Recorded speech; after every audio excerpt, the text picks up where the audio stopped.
ঈদের নামাজ কারা কারা পড়েন একটু হাত উঁচু করেন তো। বাকিরা পড়েন না?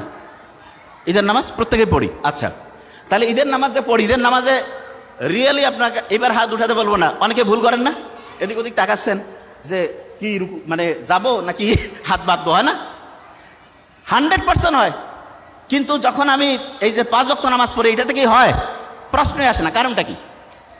কারণটা হচ্ছে, আপনি এখন বলতে পারেন যে ভাই আমরা তো ওই ঈদের নামাজ মাত্র সেরকম পড়ি নাই। আপনি হিসাব করে দেখেন, প্রত্যেক বছরে 2 বার করে আপনি ঈদের নামাজ পড়েন।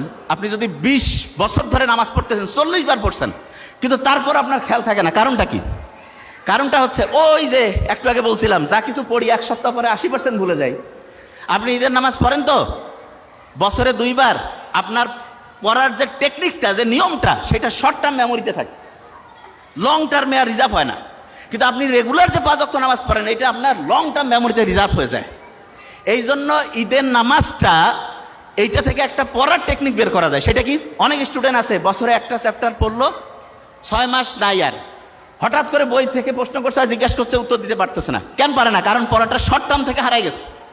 লং টার্মে যদি পড়াটা রিজার্ভ করতে চাই, তাহলে যেটা করতে হবে সেটা হচ্ছে ভুলে যাওয়ার আগে রিভিশন দিতে হবে।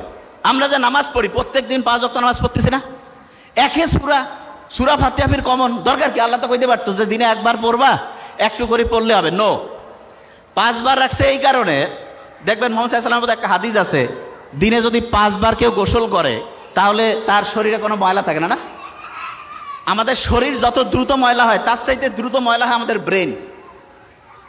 যে কি কোন ভাই, ব্রেন ময়লা হয়? হ্যাঁ। এবং ব্রেন যদি ময়লা হয়, তখন হয় কি, ডিপ্রেশন হয়, অ্যাংজাইটি হয়, ঠিকভাবে ঘুম আসে না।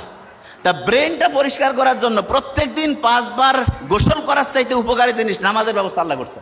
তার মানে নামাজ এটা ব্রেন পরিষ্কারের একটা সেরা বুদ্ধি। কিভাবে পরিষ্কার হয়? ওই যে বিজ্ঞানীরা দেখছে, নোবেল বিজ্ঞানীরা, যে সবচাইতে ভালো কোনটা, যে শুকরিয়া যদি থাকে, আপনি যখন নামাজে দাঁড়ান, তখন যদি এই শুকরিয়াটা থাকে আপনার মধ্যে, যে আমি যা কিছু পড়ছি, যে অবস্থায় আমি আছি, আল্লাহর কাছে আমি শুকরিয়া, আল্লাহ আমাকে তুমি ভালো রাখছো, অটোমেটেড দেখবেন যে আপনার মনের যে দুশ্চিন্তা, মনের মধ্যে যে খারাপ অবস্থা, এটা আল্লাহর রহমতে নাই হয়ে গেছে।